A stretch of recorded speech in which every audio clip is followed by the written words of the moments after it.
Disclaimer. This podcast contains adult themes, adult dialogue, and spoilers. Our opinions are just that, opinions. We are not bashing any of the creators we discuss, and we are not bashing you if you perceive things differently than us. Listener and viewer discretion is advised. It's the 1800s. We are in Regency London, and society just wants women to be pure and married, and for the men to be wealthy. Luckily for you, love ignores every rule. Hi everyone, welcome to this episode of Story and Things, a storytelling podcast. I'm your host, Yajaira. And I'm your host, Cheli. And what are we reading today, Cheli? We are reading the famous Duke and I, which was recently made into a Netflix series called Bridgerton. Mm-hmm. And it has been all over social media, all over TikTok mostly. Yeah. And we just thought we should talk about it. Yeah. Let me tell you a little bit about the author. Okay. This is a book made by Julia Quinn. And that's actually a pseudonym. Her real name is Julie Pottinger, and she's a best-selling American historical romance author.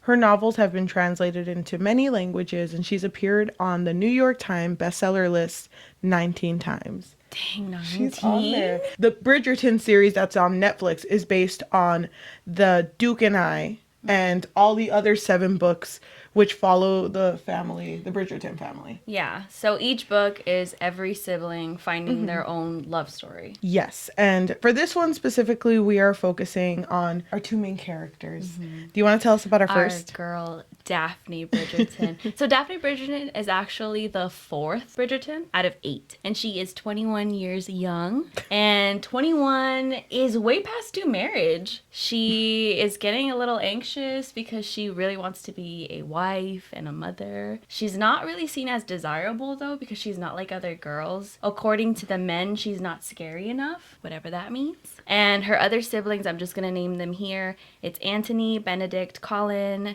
Daphne's the 4th, Eloise, Francesca, Gregory, and Hyacinth. All in alphabetical order. Alphabetical order, so you don't forget them. The idea of, I don't know, old historical romance where you need to be married at 21 kind of gets 18, me. Actually. Oh, gosh. That kind of gets me. Yeah, because at this point in time, the mothers are the ones that are parading the daughters around trying to get them married. Mm-hmm. And it starts at 18. Yeah, I mean... So gross. I would lose my mind. Okay, our next character is our deuteragonist. That's what you would call them. Oh, yay. Okay.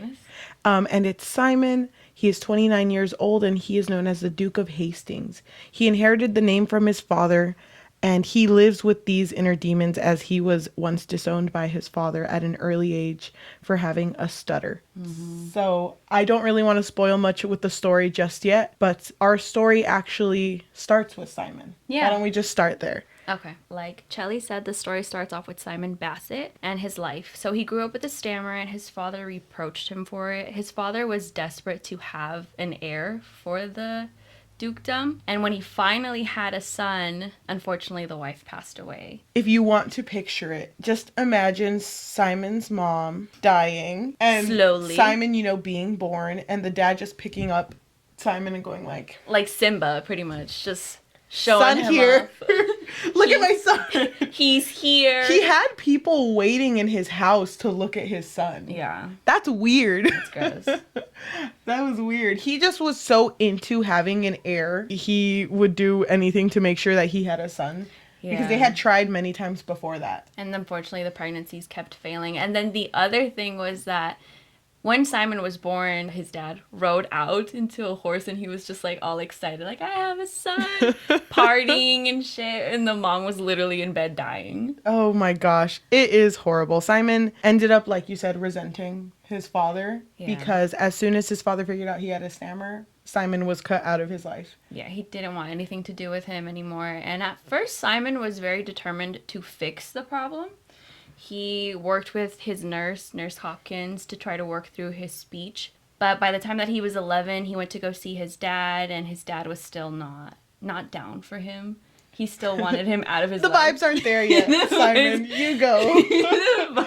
No, he wanted to basically just not be a part of his life anymore. Yeah. Which is sad. It is really sad. Yeah, he made people believe that his son had passed away. Yeah, because at age 11, Simon went to the Duke of Hastings, his dad, and tried to talk to him, but as soon as he stuttered, his dad said that you are no son of mine, I disown you. And at that age, Simon was like, he wants a perfect son, I'm gonna be the opposite. That's like the start. And I'm gonna be the worst son and then you ever. hear like the music that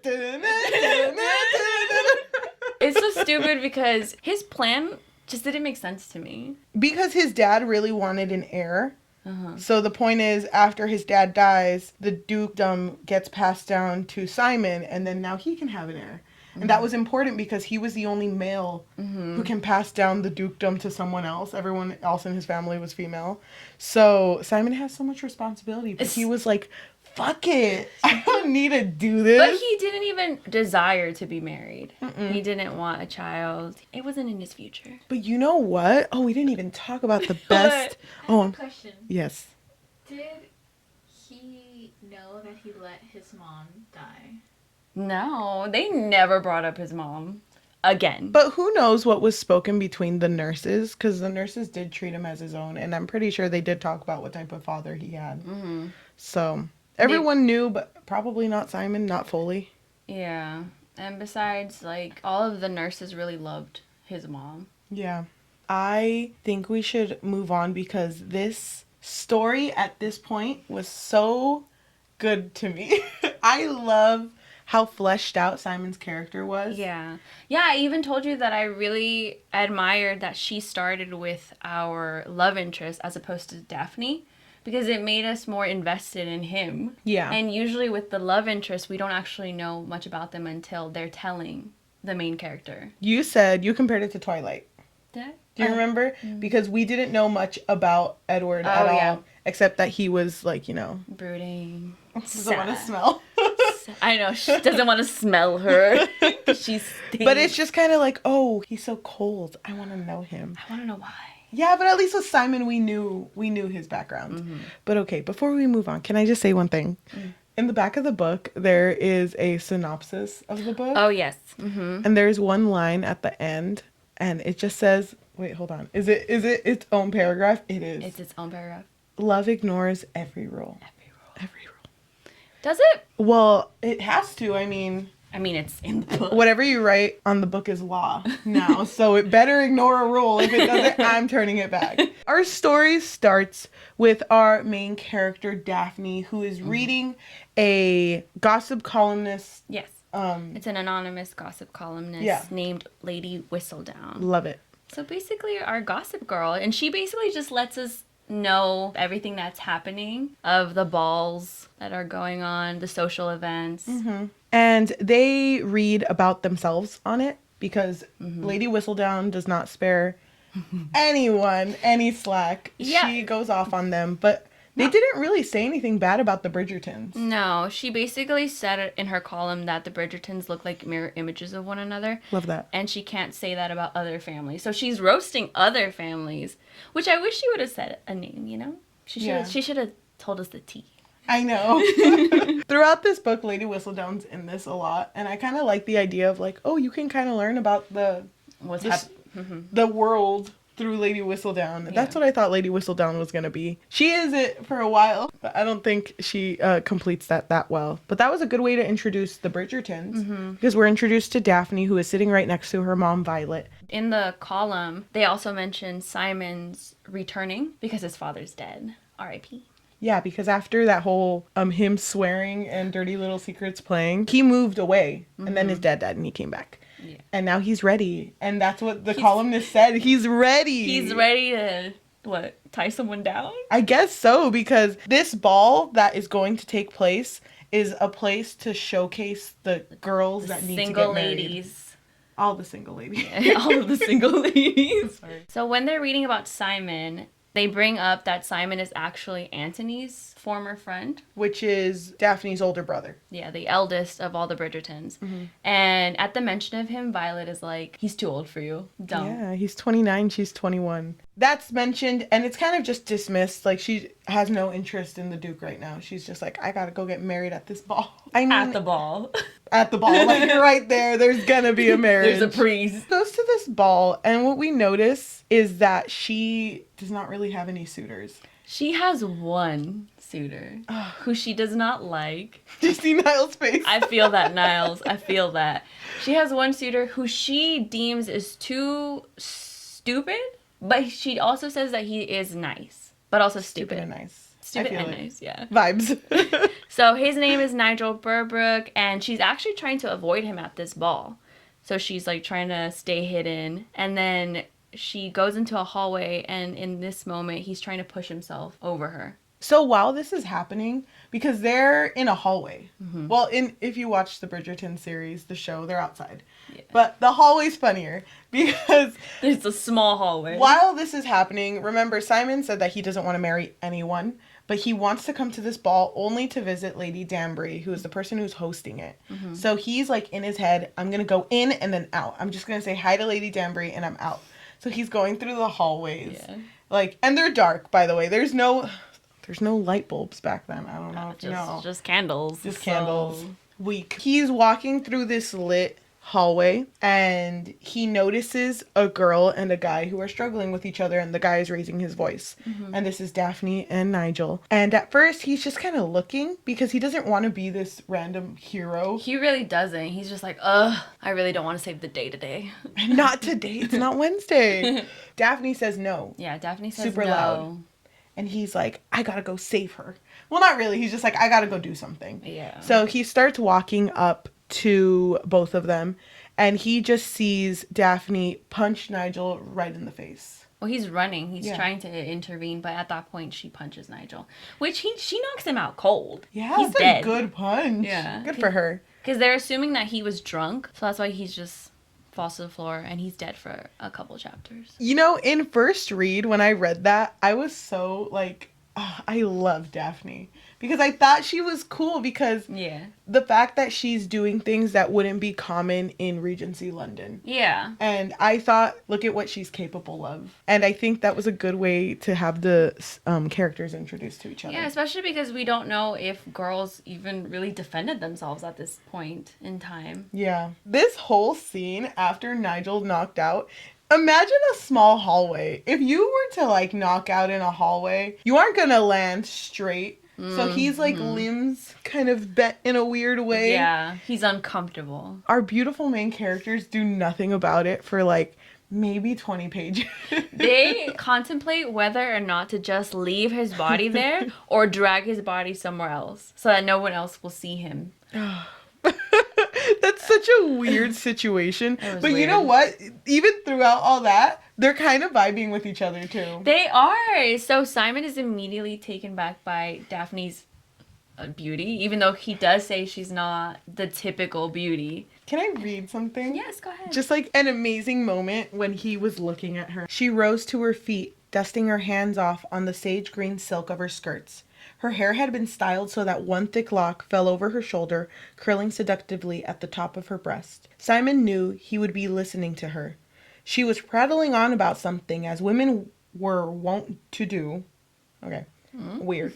But he couldn't seem to take his eyes off of that single dark lock of hair. It fell like a silky ribbon across her swan-like neck, and Simon had the most appalling urge to close the distance between them and trace the line of her hair with his lips.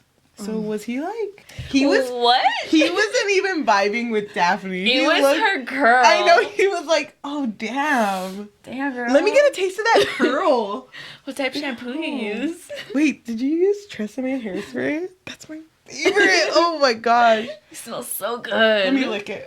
It's so weird. It was weird. That's weird. I honestly think that I must have skimmed over that part completely, or maybe I envisioned it differently. I was like, maybe he's talking about her breasts. You know, that makes more sense. But no, it's just that one piece of brown hair. Through their conversations, they're just kind of feeling each other, you know, they're vibing. Yeah, and even Daphne finds him really attractive. She compares him to some statue. That's cut short when they realize who they are. Yeah, because Nigel ends up mumbling Daphne's name, and Simon completely freaks out because he can't break bro code. Which is, don't sleep with thy friend's sister. Yeah, exactly. So oh my gosh. Then he tells Daphne who he is, and she freaks out too. Because also, we didn't bring this up, he is known as a rake, which is essentially a fuckboy, because he's not trying to be tied down. Ye old fuckboy. The old fuckboy. They go back to the ball separately, and they're both having a horrible time.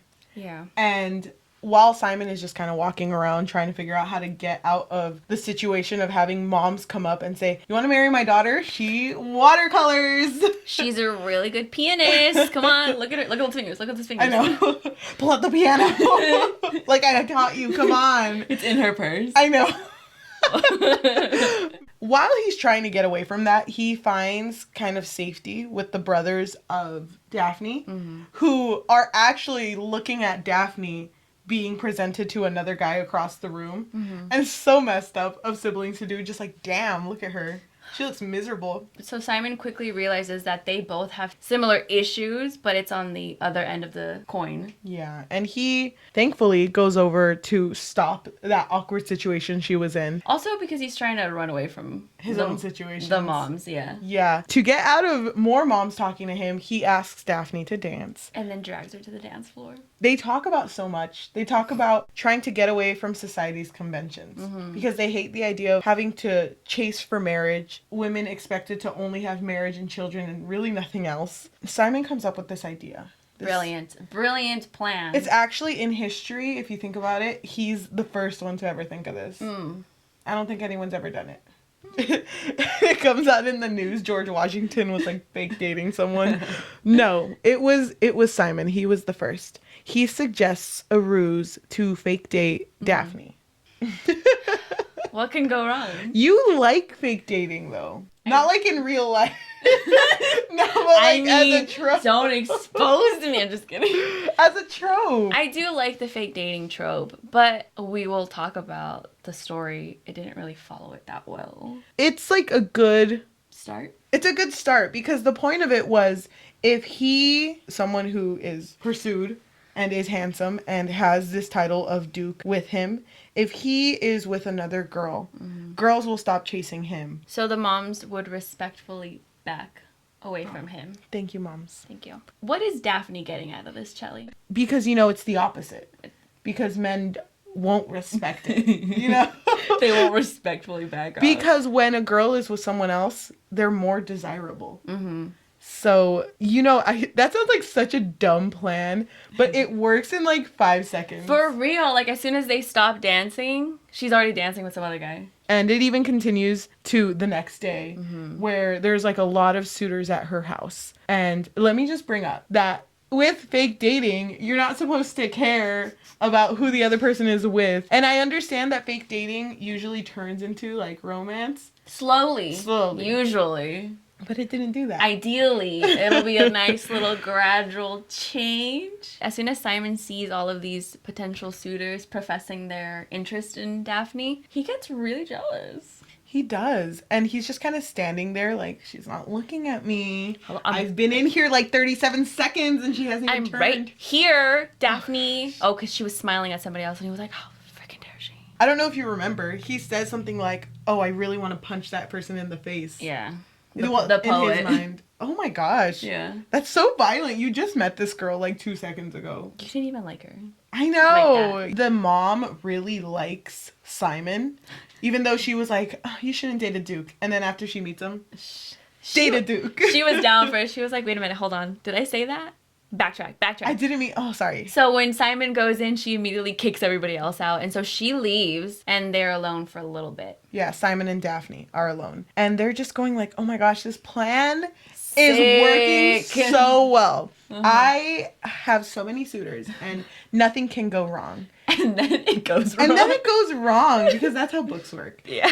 Anthony, which is her older brother and Simon's best friend, walks in and he's so angry. And this character, who by the way was introduced before, the start of a complex character, is just kind of demoted to this one-line character who just says, I'll kill you. He's just this overprotective brother over her. So he busts in, pissed as fuck, because he knows Simon. So he knows that Simon has no interest in marriage. He has no interest in a family. So he thinks that Simon is just playing with Daphne's feelings. Yeah. So he's trying to stop them from even hanging out together. And Daphne is just like, you don't understand, don't ask questions. And Simon, after one day with this ruse, is like, you know what, this isn't gonna last, Daphne. The stress is eating me alive. I haven't slept. I haven't slept. I'm lying to my best friend, Daphne. Anthony, it's just a ruse. Yeah. It's just a ruse. And Anthony's just like, well, Anthony says, I kill you, because that's his only line. But if he did have lines, he basically said that he was going to set boundaries. Mm-hmm. So this ruse had 3 rules that it had to follow. They can't be alone together. It can't go beyond the room that they're in. And if Simon disrespects Daphne, Anthony will kill him. But we already knew that. Well, I'll kill you. He says his famous line. I'll end you. He knows about it, and he restricts them from going any farther, which is okay for the moment. They do go to a few balls that aren't really talked about in... It's assumed that they go to other balls. They start developing a friendship. And there's even, right after this scene, actually, when the rules are made, Simon has a dinner with the Bridgerton family. And no matter what, this will be hands down my favorite scene in the whole book. Okay. Because I love family dynamics in stories. Because usually siblings aren't painted well by writers sometimes. In this moment, Simon realizes how different his life could have been had he had the privilege of a family. And so when he's joining them for dinner, even Violet makes a comment of, oh, we just really like each other. Which I'm assuming is rare for families in this time, maybe. I think it's more common that they eat separately. Personally, I do wish that this was a moment when Simon's character was pushed forward, and this was something that he could have seen for himself, but instead it was just kind of like that's kind of cute, I guess. Let's go ahead and fast forward to the first important thing that happens in this book. The first important thing that happens on page 182. We're starting at the Trowbridge ball. It is a ball that Daphne actually just goes to with her family. She doesn't go with Simon, and she gets a little sad because she wanted to go with Simon, but Anthony actually suggested for them to go, or for him to leave her alone, because for this ruse to work, she needs space for other suitors to come talk to her. Daphne was supposed to take this time to talk to other suitors, but she was focusing on Simon, and Anthony notices, so he's like, you know what, you need to back off. And at this ball, she's just kind of sitting there on her own, and she realizes that the perfect guy for her is Simon. Even though she hadn't been courted by anybody else. It's Simon. It's Simon. She had good suitors. She did. And That poet guy. But she realizes she likes Simon. And she's like, oh, what am I going to do about this?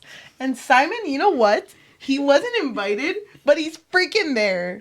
Simon just knows where to come. He just knew where she was. Yeah. And when she asks what he's doing there, it's so romantic. He came because he was bored. I'm here because I'm bored, not because I want to see you. He's like not even interested in her. But he is, though, because they go outside of the ball. They're like out on a balcony, right? Or is it a terrace? I think it might be a terrace. They're just standing outside together, and she starts getting a little close to him. Yeah, they're having an intimate moment in front of people. I mean, they're already breaking rules. They're not supposed to be alone together. And they're not supposed to do anything outside of the room, basically, like... Nothing scandalous, okay? Yeah. She's a lady. And I mean, kissing someone else in front of the public, mostly in Regency London, is scandalous. Scandal. Like, it will be talked about. I don't even think she's allowed to kiss anybody before marriage. We're going to learn this very soon. But women don't really know much about anything that has to do with relationships or having a family or making a family. Yeah. But she just feels it in her. She's like, I'm down. Are you down? And he's like, we can't. We can't. He's just like, please, Daphne, control yourself. We can't. And she's like, you know what? I'm going to go to the garden, and if you don't come, that's on you. And she leaves. So he's not allowed to leave her alone. Because something might happen to her. Because something might happen to her. And also, he promised Anthony that he wouldn't leave her alone. So he goes after her. And You said it really nicely. Daphne coerced Simon to go into the garden. He did not want to go into the garden. He did not want to. He kept telling her, Daphne, stop. And she was like, nah, I'm going to go into the garden. Because I feel like going to the garden. And she goes to the garden, and he is standing with her alone in this garden. Yes. And then they kiss. I think I was still down. I think I was still vibing because the vibes were in the garden. They were. I don't know if I was vibing. Okay, can I tell you something though? They kissed at the end of the chapter and I was vibing. But then the next chapter started. But then I kept reading. I kept reading and this kiss became a lot. This was their first kiss. By the way, Daphne doesn't know how to kiss. She doesn't know how to kiss. She learned. Well, she learned quick because in like 2 seconds her whole titty was out. And they were so into it. He was like reaching up her dress, wasn't he? Yeah, he was about to undress her. In the garden. It felt like it. And she was so into it. She didn't know what was going on. But she liked it. Even if she liked it. We heard 3 famous words from across the garden. And it was our boy. Is Anthony. I will. Not if you put an apostrophe. I will. I'll kill you. Okay. By Anthony, her older brother, who is just looking at his sister with her whole titty out. Ugh, that's so weird. Embarrassing. And she's just like scoops it back in. Poor girl. That was not okay, but it was her. I don't want to say it was her fault. She has no idea about anything about relationships. Past kissing, I don't think she really knows. It was kind of both the Duke and her. Yeah. The Duke and I by Julia Quinn. I knew you were going to do that. Thank you. It was both of them. But I mean, Anthony sees this and gets so angry and just starts punching the Duke. Yeah, he starts fighting with him. And Simon's not really doing anything back. He's just kind of letting it happen. And then our favorite scene happens. Oh what happens, Cheli? Do you want to talk about it? I think I can. I think I'm ready now. Okay, talk about it. So, you know how in these books, girls are kind of painted as, like, damsel in distress? Like, oh, please save me. It's okay, let it She out. falls. It's weird to say. She falls into a bush. Okay, so Simon and Anthony are rolling, okay? So roll. And here's Daphne. She walks up to them while rolling, and then she just gets lunged into a bush. So I know you can't picture it because it was hard for me to picture it, but just picture her stuck inside of it, and she's like screaming because it's scraping at her. Okay, wait, hold on. That's a very strong word you use there. Scraping? Yeah. It was scratching. Oh, yeah. Sorry, I was trying to help her. I accidentally scratched you right now. It hurt. I'm so sorry. Are you okay? Are you gonna make it? No, Niles? Niles, get the medicine. The medicine on the phone. Get Tylenol on the phone. Get Tylenol. So ridiculous because she's literally just laying in a bush going like, help me. And the boys freak out. They get up and they're like, Daphne! Oh my god, Daphne! We need to do something. She's losing blood. I know. It's no blood anywhere. It's just like, you know, when you scratch yourself and you see the white. That's all that it is. But she's just laying there and she doesn't know what to do. I've fallen. I've literally fallen in a rose bush. Oh my god. Like, are you okay? I mean, I've made it. I've fallen, like, you know, face first into a rose bush. Gotten up. Just pulled it off, the most chaotic thing. But as a child, you know, you just kind of do these things. She couldn't get out of a bush. Well, because remember, if she moved, the dress would tear. Her brother already saw her titty. What is gonna change? You want him to see everything else? He's already seen one. She should just get out of this bush. And I mean, she does get out because Simon is her. Like, oh my gosh, but remember the audiobook? How he's like, I've got you. And she's like, I don't think I'm gonna make it. So because Simon saves Daphne's life in this, she could have died. Anthony, for a second, he was like, thank you. And then he just punched him again. And so they fought again. And they tell each other that they're going to duel. But why are they going to duel?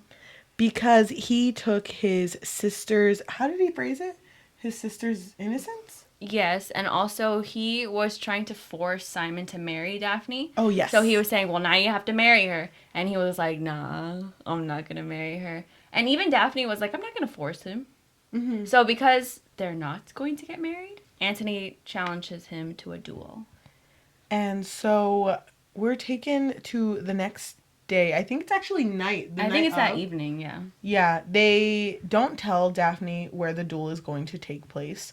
But because duels have to have seconds, so the way it works is because it's Anthony versus Simon, you're supposed to have a second person just in case you don't make it. Anthony's second is Daphne's brother, one of her brothers. So Daphne convinces her other brother, there's a lot of brothers. One of the brothers. She basically figures out where this duel is going to go. or going to be. And she rushes to the duel. And she sees Simon and Antony standing on opposite sides with their guns. And Antony is pointing it at Simon, and Yeah. Simon is pointing it in the air. Yes, because Simon wasn't going to shoot. Because, he was in the wrong. He was ready to die. Yeah. He was so ready to die. For Daphne's honor. Not even for his own. Yeah. But Daphne comes and is like, you can't do this. Because I heard a chismis yesterday. A chismis? I heard a chismis, a rumor Okay. that someone saw us yesterday. Oh, yes. And he's like, who saw us? And it's like, I can't tell you. so, I don't know their name. Chad. It's like, who's Chad? Shut up. Someone saw us yesterday. That's basically what goes on. Yeah, and remember, society's opinions on you really matters. Mm-hmm. So Daphne could have been ruined if this, circulated around. But we didn't actually know if anybody saw them. And this was enough to scare Daphne. So she did want to get married. Mm-hmm. But Simon just denied. He did not want to marry her. And it was a little sad because he even says that if it were different, if he wasn't who he was, someone who is against marriage, he would marry Daphne. Mm-hmm. He said it would be her, Mm-hmm. if anybody. But after talking to her, she does this thing where she kind of just makes her voice small and she's just like, save me. Save me, please. He's undone. Yeah. So before we talk about that, right when Daphne got there, the way that she thought to stop this duel from happening, she went up to Simon and just punched him. For what? It's her thing. I don't know why. Why? I don't get it. See, okay, when she punched Nigel, I was kind of down for it because I thought that was like a good way to show what type of character she was. Mm-hmm. And she was kind of shown as a character who understands men because she says it herself and she has so many brothers. But what did she gain from that?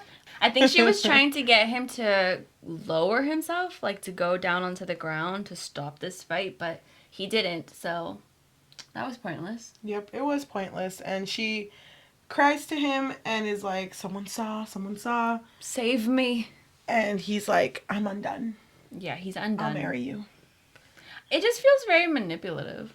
It does. I don't like it at all. I don't think it's romantic at all. I was still one brain cell on the exercise bike for me. What? I was still one brain cell because after this scene, it immediately goes to their wedding.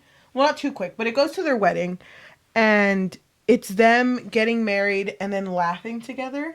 Mm. And it's supposed to be like, wow, since they're laughing now, they're going to have a happy marriage. I felt like this felt more ominous to me. I didn't really think this was, this is so romantic. See, that's your second brain cell. That's so romantic. That's your second brain cell helping. So before they go to their honeymoon, Daphne actually has a talk with Violet, which is her mom. Mm-hmm. And her mom's like, okay. Birds and bees, okay? She's First, like sweating. bees. I know. I have to tell you something. She has a chart. She's like, okay, So let me get my papers out. And she's like putting them on the floor. Okay, so you know how your dad and I had like 8 kids? And she's like, yeah, I know. sick. So Yeah, she's just kind of making hand signs. It's like, Mom, what are you... I don't know. Don't ask questions. I'm in it. I'm on page 5. Come on. You got to catch up. She doesn't really tell her any details besides the fact that this marriage act makes children. Yeah, she said that the night of her wedding, her husband was going to have her do something. An act. An act. And Performance. this consummation act was going to be what creates children. But remember at the duel, when Simon was undone, he did mention to Daphne that there was one thing that he wanted to make sure was clear, that if they got married, he would not give her children. And the reason he said this is because, remember, he does not want to have any more heir to his dukedom. He wants to end the lineage there. With him. But he's okay with marrying Daphne, only if they don't have kids. And she agreed. But he does word it, I can't have kids. I can't have kids. So then when Violet is telling Daphne about how to have kids, she's like, crap, my boy can't have kids though. So what act are we going to perform? He can't perform because we can't have kids. And then she starts asking questions. Daphne's asking like, okay, well, how many times do I have to do this act? Like, is it only when you have kids? And her mom is like sweating, like, no, you can do it as many times as you want. She's like, well, you had 8, so you did it often, right? You did it 8 times, right? Oh, gosh. Oh, the poor mom. She's just like, shut up. You figure it out. I'm gonna go to bed.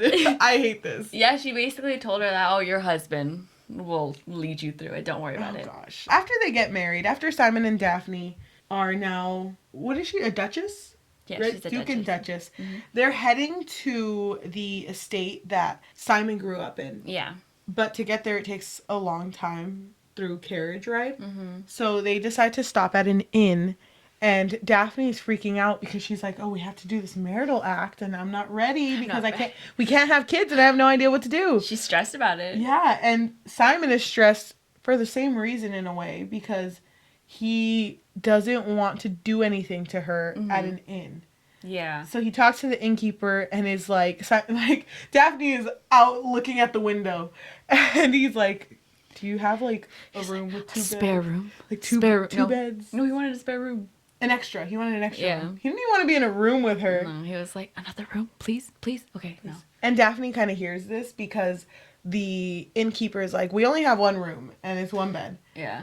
So, and you know, they're married. So Daphne's like, I'm down. Why are you down? Simon's like, I'll sleep outside then. I know. Can you? It's snowing. He's like, no, it's fine. It's fine. But they end up sharing a room, and Daphne goes in there and is like, okay, marital act. She is nervous, and she tells him that he's nervous because she knows that she has to do this marital act. But she's like, but you can't have kids because you're what word does she use? You're impotent. Impotent. Is Yeah. it that? I think it's impotent. And he laughs because he's like, I know what I'm doing. I think he was offended at first. He was, but he laughed afterwards because he's a fuckboy. He's like, I know what I'm doing. He's like, don't worry, girl. Oh, I'll give you a good time. I hate it because they do end up Having a good consummating, you know, the marital act at this inn. And Daphne's like, oh, now I get it. The rest of the trip happens and they end up at the estate. And their whole honeymoon is just spent in their bedroom. In their bedroom.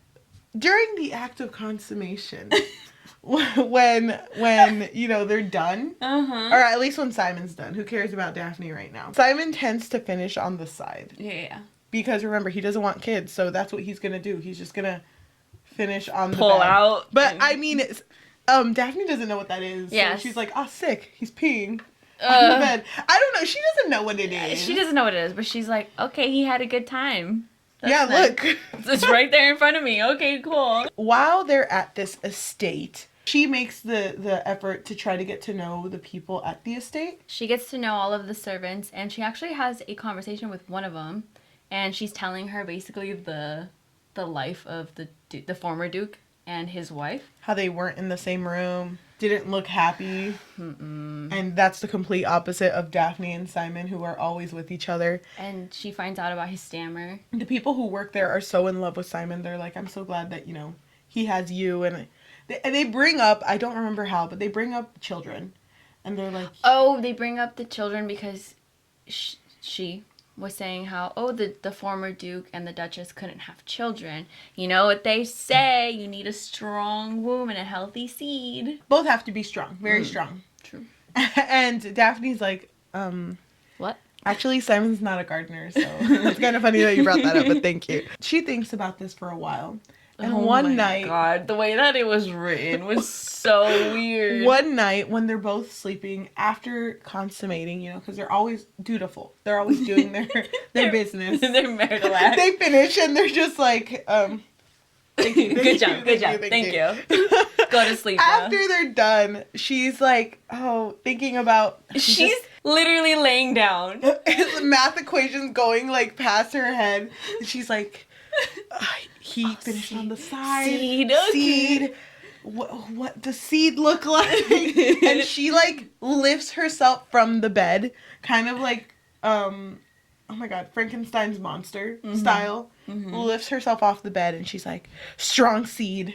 Oh my God, I get it now. And Simon's like half awake, like, what are you talking about? You good, girl? Yeah, and he's like, or she asked, why do you do that? Why do you? What is that? What is that right What is there? that? Pointing at it? What? Right there, right there. She starts asking him, why can't you have kids? Why can't you have children? He's just confused. He's like, what's going on? I just can't have kids. And so she's trying to pressure it out of him, the situation of him and his father. Rest in peace. He tells her, well, my father, he wasn't a good person. And she just immediately says, I know about your father. So, shut up. So shut up. And he's like, oh, damn. Tell Okay. me something I don't know. That's literally his PTSD. I know. And she's just treating it like, whatever, you can still have kids, though. You just lied to me. Yeah, so she feels Betrayed. and she also is trying to let him know that, oh, you made me feel stupid, because she doesn't know anything about having kids. And she feels naive and stupid, and she's trying to force Simon to have this moment with her and tell her what happened in his past. But then she just kind of like stops it. She's just like, no, I'm out of here. And he's like, but you started this. I'm out. I'm out. I'm already gone. Yeah. She walks out, and from that day on, No, he walks out. He walks out. Yeah. But from that day on, they now have separate rooms. She sleeps in the room that the old Duchess used to sleep in, which is Simon's mom. And Simon has their room, which is the Duke's room. Yeah. And it's kind of like going back to old ways. But before we continue, so I don't know if we mentioned it, but Lady Whistledown always starts the chapters Yes. with, wonderful quotes. Yeah, remember she's the gossip columnist. Yes. So after this moment of Simon being vulnerable with Daphne and Daphne just completely stopping him from being even more vulnerable, Lady Whistledown starts the chapter by saying, to say that men can be bullheaded would be insulting to the bull. Literally, I don't understand why this was written after he was trying to explain to her the situation, because it's hard for him too. I know it's a situation where she was lied to, but this is literally his trauma. And she's just trying to make it seem like, oh no, Daphne's the victim here in this situation because she's not getting her kids. She's not getting the life that she wanted. And I don't know if that quote was supposed to come off as funny. It wasn't funny. It wasn't funny. It just made me mad. It made me so mad. I felt so bad because after that, he distanced himself too, but he's not doing so great. Yeah. He goes to bars often. He constantly goes to Daphne's door and knocks, but she never opens. Simon one day is completely defeated, and he is knocking on Daphne's door, like, open up. I don't even know what he says that gets her. Maybe it's just open up, please. And she's like, the magic word. He said, please. He said it. No, she knows that he's completely drunk. Yeah, and she opens the door, and the only thing he asks for is for them to sleep together. And she's like, okay, fine, you can sleep here. He's trying to reconcile this relationship. And they're sleeping next to each other, and she promises that she won't leave the bed. While they're both sleeping together, she wakes up and notices that he's ready to consummate. His body is, at least. He's still asleep. She sees the signs. She gets a sinister idea, and she says that she's intoxicated by a surge of power because she realizes that she can do anything to him at this point. So she decides to go on top of him and hold down his arms while they are consummating. And he's drunk, by the way, and still half awake, half asleep. He is down at first. Yeah, he is, but then he starts realizing that he can't move and he can't, finish on the side like he's used to. And he starts to freak out, and you can see it on his face that he's freaking out. And Daphne's looking right at him. So she's realizing what is happening. But he finishes inside of her. And I do want to read this part. So after she has done this, which is basically the R word. Most definitely the R word. He answers with saying, how could you? He repeated. You knew that But she had just curled up in a little ball, her knees tucked against her chest, obviously determined not to lose a single drop of him. That's disgusting. It's disgusting because she did this immediately after. Yeah. The way that it's phrased, if you read in context with the rest of the story, as soon as they finish, she rolls over to her stomach and is just holding her legs up to her chest, trying to hold everything in. Does not even care what she just did. And Simon is literally panicking. He's stammering. He's just like, what? Why did you do that to me? At this scene, when it happens, because it is the R word, when it happens in the Netflix series, the part where she's holding up her legs, I feel like they placed it in another scene entirely, in a different room. After they fought and they separated, she went into her room, and then you just see her, like, with her legs to her chest. I thought she was anxious. Yeah. But it's not that. They make it seem that way. Yeah. It's not. I wonder if they did that on purpose. Also, when they fight again, and I believe he leaves, Daphne's just like, why is he upset? I mean, I knew he'd be a little mad, but... That I did that, but I didn't think he'd leave. And then she also says that she thought she would heal his broken heart or something along those lines. Daphne, You can't solve PTSD, Daphne. She's making it worse. Shocker.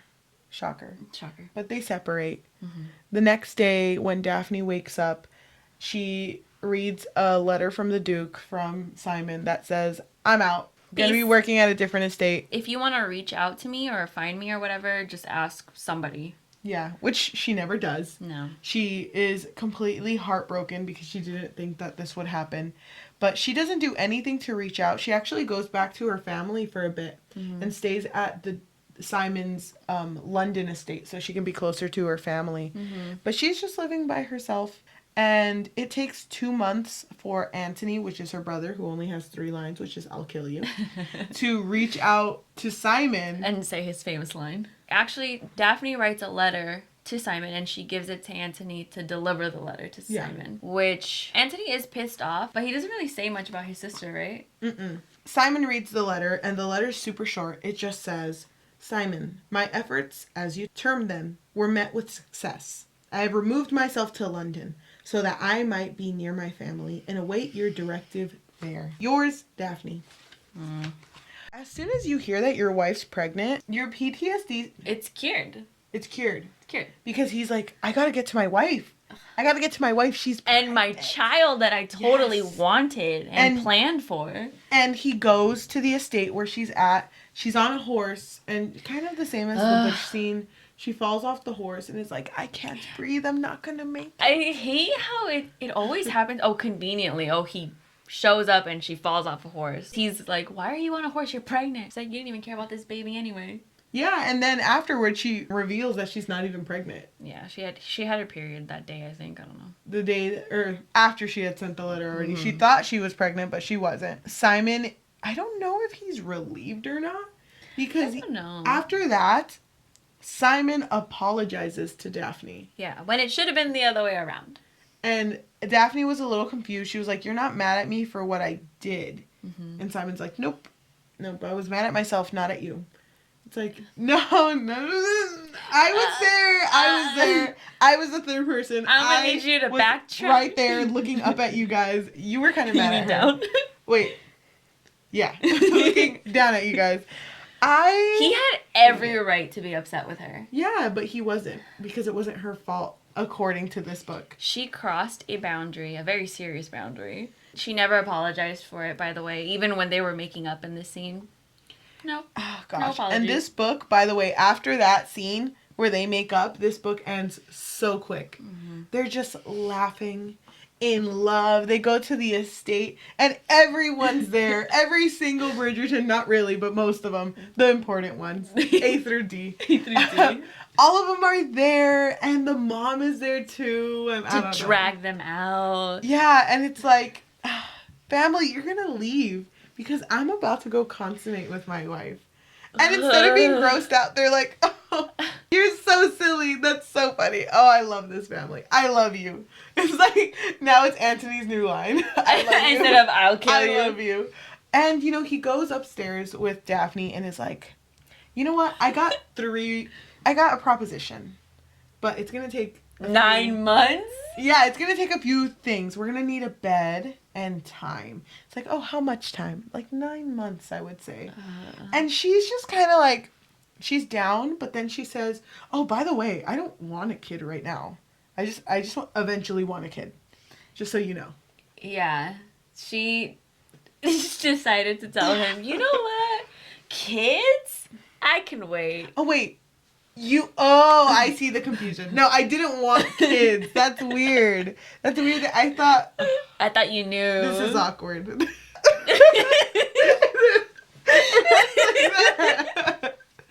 It is. I don't even know what to. I feel like I'm slowly like going down in my seat because now. Okay, wait. Are we done with this?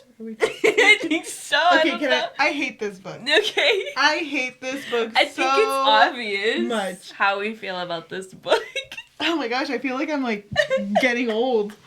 Remember how we told you guys that love ignores every rule? You remember that? I didn't think it meant crying. I didn't think it meant consent. Oh my gosh. What the hell? Okay, wait, Niles, I know you know this, but I don't remember right now. When was this book published again? January 5th, 2000. I hate it. I know that back then people were less, this isn't right, and it's still not right. Mm-hmm. But back then people weren't able to look up certain things if they didn't know it. Mm-hmm. And if this was in literature that this author was reading at the time, of course she's going to write in that same style. The fact that even if it was made into a show and it came out like this, even then they could have changed it. Mm-hmm. It still stayed the same. It seems very common for women to only want kids because that's all they kind of had back then. Mm-hmm. But it's so romanticized. But that's not the way you get it. That's not the way you get it. And the fact that Daphne was forgiven. And that she never apologized. She was never sorry about it. She was bad from the start. Niles brought it up during one of our breaks. But that part where we were talking about the garden scene. Mm. Oh, not the garden scene. The duel scene where they brought up that someone had seen them kiss. Mm. She brought up who it was, which was the person who was flirting with her in the first ball in the story. Mm-hmm. And he's actually one of her brother's friends who wouldn't have said anything. Mm-hmm. So she actually manipulated the situation to make it so the Duke would say yes. She felt like a villain to me, and I was not rooting for her at all. I was like, I don't want her to end up with Simon. I wanted to root for her. In the beginning. Before we started reading it, I liked the idea, because remember I told you I wanted to buy all these books? Because I liked the idea that it was also nice. I did, and then I deleted it when I finished this book. Thank God. Thank God for that. Imagine you bought them all. Oh, I would have gifted it. I just think that Daphne was not written well at all as a female protagonist. She's so bad. She's horrible. She's disgusting. And even her, like, trying to, like, fix his PTSD, there's a point where she says to him, well, I had a happy life and a good family. Oh, yeah. And you didn't have a happy life or a good family. So, like, maybe get it to be happy. Because I'm happy, so you should be happy. Get that happy family, and then you'll be happy. Hear me out. If we have a kid, you will be happy. Mm-hmm. Which, I can't believe she solved all the issues. She solved the conflict in one paragraph. Oh, my gosh. I didn't think it was that easy. Mm. I do want to say that I felt completely different about the Netflix adaptation.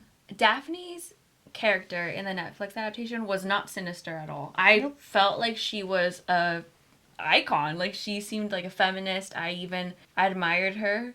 But she's not the same one that was in this book. Yep. They did make her a lot more likable. I don't think we read the same book. They're making the second season soon. Mm-hmm. And they're not even going to bring back the Duke.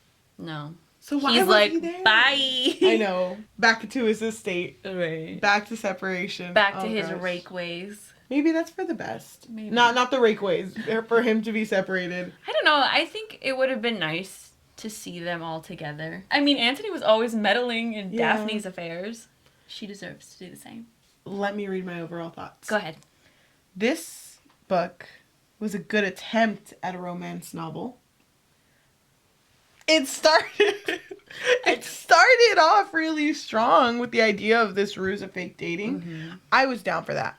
Both of the characters were different, they were funny, and they were likable. I was so down for that at the beginning. With that quote, love ignores every rule, I was so excited to see that actually happen. Because when there was those rules that Anthony gave for the ruse, I was under the impression that we were going to see Daphne and Simon get into, like, awkward situations, trying to, like, hide from others, and then, like, fake dating. You know what I mean? Yeah. I thought that was going to happen, and I was so down for that. But you know what?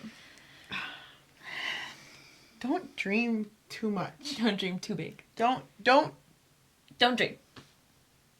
Don't. So the pacing of this book is hella quick. Although these relationships were meant to be fostered in a certain way to show, like, that it was a complex relationship, I feel like the pacing made this book feel like a fever dream. It was literally like the ruse, and then Daphne had her titty out, and then the R word scene, but also they're good.